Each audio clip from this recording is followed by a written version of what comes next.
आज दोस्त के सवाल ने मेरा दिमाग खराब कर दिया। हुआ ये कि आज मैं अपने दोस्त के साथ सामान लेने के लिए मार्केट गया था। सामान लेते हुए उसने मुझसे कहा कि मेरा तुझसे एक सवाल है, अगर तूने उसका जवाब दे दिया तो तेरा जितना भी सामान है उसके सारे पैसे मैं दे दूंगा, पर अगर तू जवाब नहीं दे पाया तो तुझे मुझे मंचूरियन बनाकर खिलानी पड़ेगी। मैंने कहा कि चल ठीक है, मैं तो तुझे मंचूरियन बनाकर खिला दूंगा, पर याद रखना अगर मैंने इसका जवाब दे दिया तो तुझसे पूरे पूरे पैसे वसूल कर लूंगा। उसने कहा कि चल ठीक है, पहले सवाल तो सुन ले। मैंने कहा कि चल ठीक है, पूछ आखिर तेरा क्या सवाल है। उसने कहा कि मेरे मोहल्ले में एक अंकल रहते हैं जिनका नाम तूफान है। वो अपनी फैमिली के साथ रहते हैं, जिसमें उनकी पत्नी, उनकी मम्मी और उनका लड़का जो कि 7 साल का है, साहिल रहता है। मैंने कहा ठीक है। उसने आगे कहा, एक दिन साहिल अपनी दादी से कहता है कि दादी मुझे लुका छुपी खेलना है। उन्होंने कहा कि चल ठीक है, तू छुप जा, मैं तुझे ढूंढ रही हूँ। उसने कहा ठीक है, और वो न जाने कहाँ पर जाकर छुप गया। अब उन्हें साहिल को ढूंढते हुए 1 घंटा हो गया। उन्होंने पूरा घर छान मारा पर वो कहीं पर भी नहीं था। वो छत पर भी देख आई, उन्होंने पूरे रूमों में देख लिया, किचन में देख लिया। उन्होंने उसकी मम्मी से भी पूछा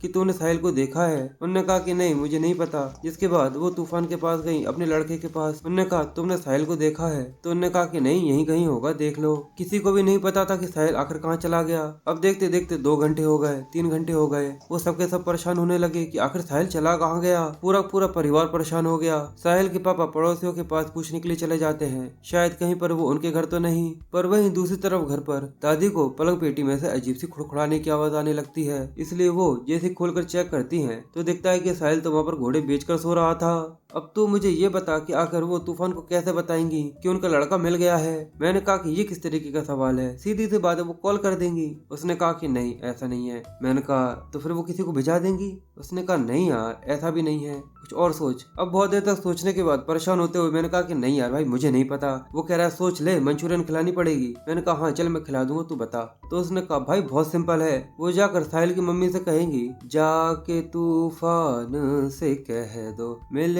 गया साहिल मुझे।